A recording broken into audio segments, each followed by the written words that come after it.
여러분, 안녕하세요. 오늘 우리가 다뤄볼 이야기는 진짜 시대를 완전히 초월하는 엄청난 여정입니다. 지금 우리가 이야기할 무대가 어디냐면요. 무려 800년의 역사를 자랑하는 프랑스의 상징, 바로 샤르트르 대성당입니다. 수많은 순례자들이랑 예술가들이 푹 빠졌던 아주 신비로운 곳이죠.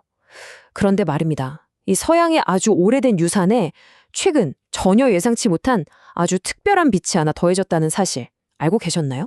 자, 이 질문을 스스로에게 한번 던져보시길 바랍니다.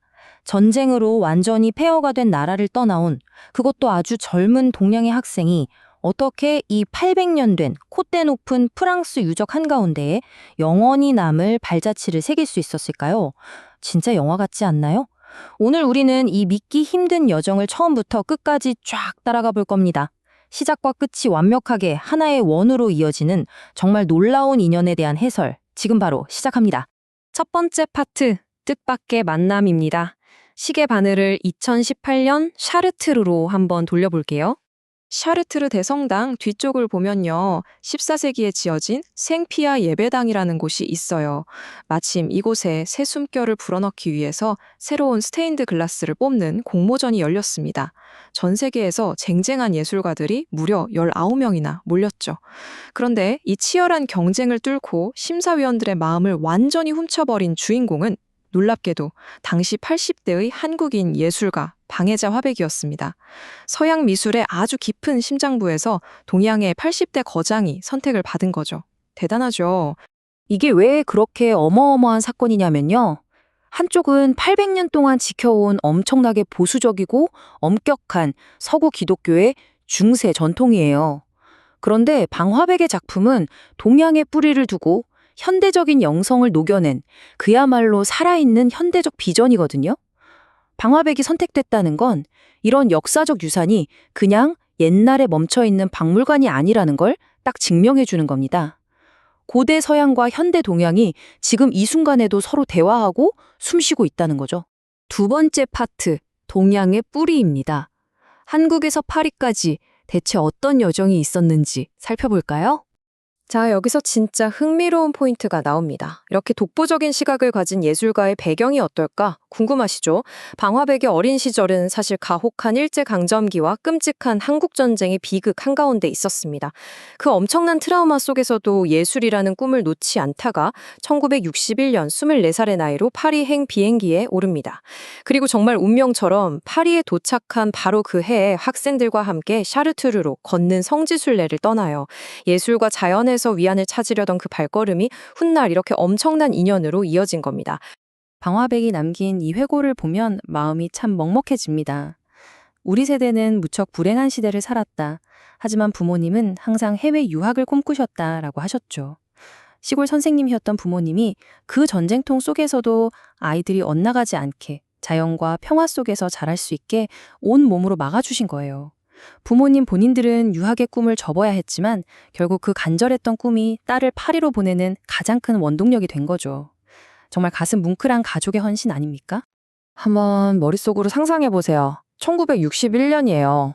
말도 잘 안 통하는 타국에서 이 젊은 유학생이 발이 퉁퉁 붓고 아프도록 끝없이 걸어서 마침내 샤르트르 대성당에 딱 도착한 겁니다. 그때 웅장한 대성당 종소리가 울려 퍼지는데 거기서 형언할 수 없는 깊은 영적인 각성을 경험하게 됩니다. 대성당 안을 가득 채우던 찬란한 스테인드 글래스의 빛이 그녀의 영혼에 깊이 박혀버린 거예요. 그게 바로 평생을 빛에 몰두하게 만든 거의 집착에 가까운 열정의 씨앗이 되었습니다. 세 번째 파트로 넘어가 보죠. 물질과 빛, 그녀의 철학과 창작에 대한 이야기입니다. 어릴 적 아버지 손을 잡고 다녔던 한국 사찰에서의 기억, 그리고 서양의 기독교적 가치. 이 두 가지를 방화백은 전혀 다른 걸로 분리하지 않았어요. 마음속 깊은 곳을 들여다보면 모든 종교는 결국 같다. 그냥 하늘과 땅의 만남이다 라고 말했죠. 나와 다른 것을 밀어내는 게 아니라 전부 포용하면서 종교적인 경계 자체를 완전히 허물어버린 겁니다. 여기서 우리가 짚고 넘어가야 할 진짜 중요한 세 가지 포인트가 있어요. 첫째, 그녀에게 자연은 그냥 풍경이 아니라 최고의 가르침을 주는 스승이었습니다.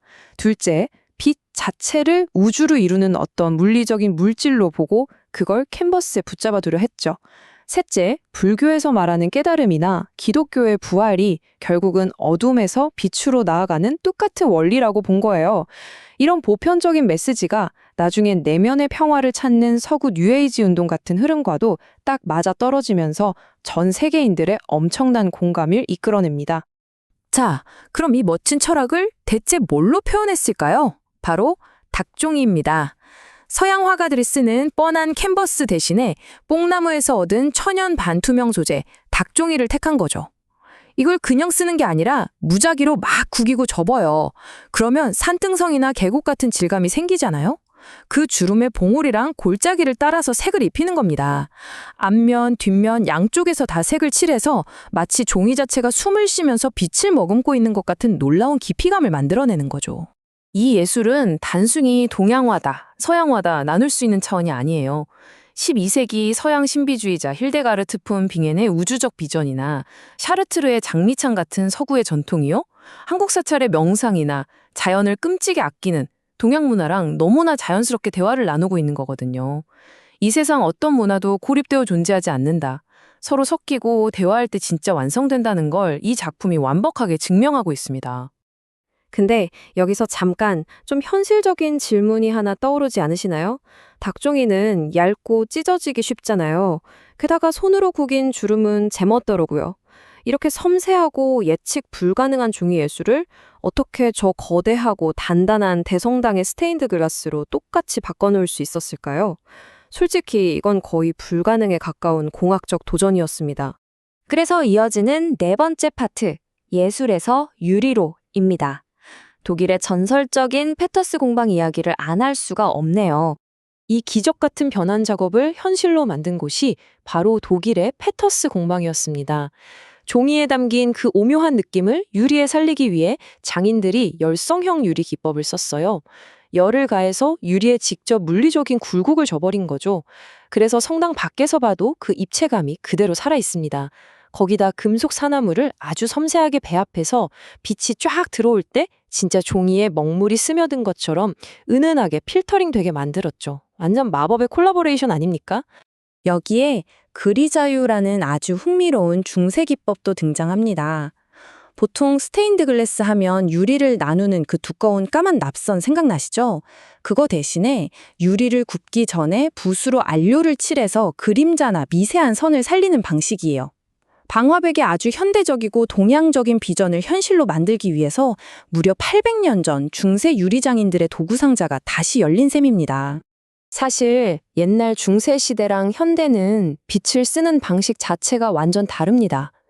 기존 샤르트르 성당 유리를 보면 짙은 파란색, 빨간색 같이 아주 원초적이고 대비가 뚜렷한 색깔들이거든요.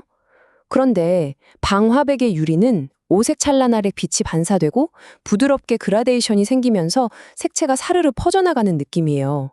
완전히 다른 스타일인데 진짜 신기한 건 이 부드러운 현대의 빛이 강렬한 중세의 빛과 전혀 충돌하지 않고 성당 안에서 경이롭게 어우러진다는 겁니다.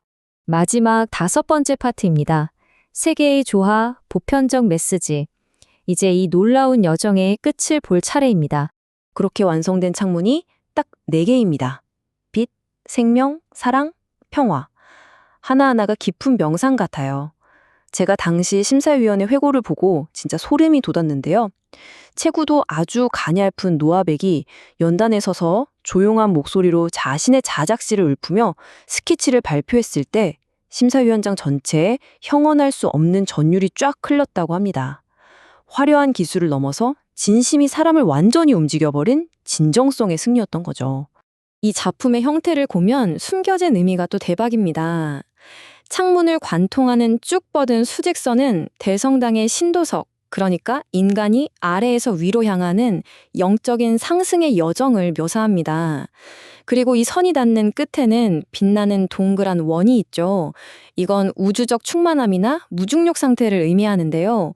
재미있는 건 이 원형이 샤르트르 대성당의 그 유명한 장미창과 완벽하게 대화를 나누듯 짝을 이룬다는 겁니다. 방화백님이 이 평화의 창을 두고 하신 말씀이 있어요.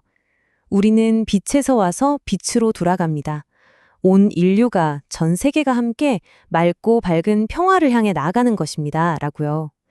그 끔찍한 전쟁과 분단을 다 겪은 예술가가 이방에 800년 된 대성당에 남기고 싶었던 단 하나의 메시지는 결국 갈등의 종식과 인류의 치유였습니다. 이렇게 혼돈으로 가득한 현대 사회에서 그녀의 창문이 던지는 위로가 정말 묵직하고 강력하게 다가오지 않나요? 오늘 해설의 가장 핵심적인 교훈은 바로 이겁니다. 아무리 위대한 역사적 유산이라도 그냥 과거의 모속 그대로 박제해두면 그건 죽은 공간이나 다름없습니다. 역사적인 공간은 지금 이 시대의 창작, 현재의 숨결을 끊임없이 포용해야만 진짜로 살아 숨쉴 수 있는 겁니다. 방화백의 창문은 단순히 빛을 통과시키는 유리가 아니에요. 시간을 멈추고 관람객들이 그 안에서 영원을 체험하게 해주는 놀라운 평화의 공간을 창조해낸 거죠. 자, 이제 마지막으로 여러분께 도발적인 질문을 하나 던지며 오늘 이야기를 마무리할까 합니다. 14세기의 예배당 벽에 21세기 한국 예술가의 빛이 이렇게 반짝이고 있습니다. 역사는 결코 멈추지 않고 지금도 계속 흐르고 있죠. 그렇다면 역사가 이처럼 과거에 꽁꽁 얼어붙어 있는 게 아니라면 오늘날 우리 세대는 800년 뒤에 이곳을 찾아올 미래 사람들을 위해 어떤 빛을, 어떤 메시지를 남겨야 할까요? 이 경이로운 빛의 융합 앞에서 우리의 삶과 유산의 의미를 한 번쯤 깊게 고민해 보셨으면 좋겠습니다. 오늘 해설은 여기까지입니다. 함께해 주셔서 감사합니다.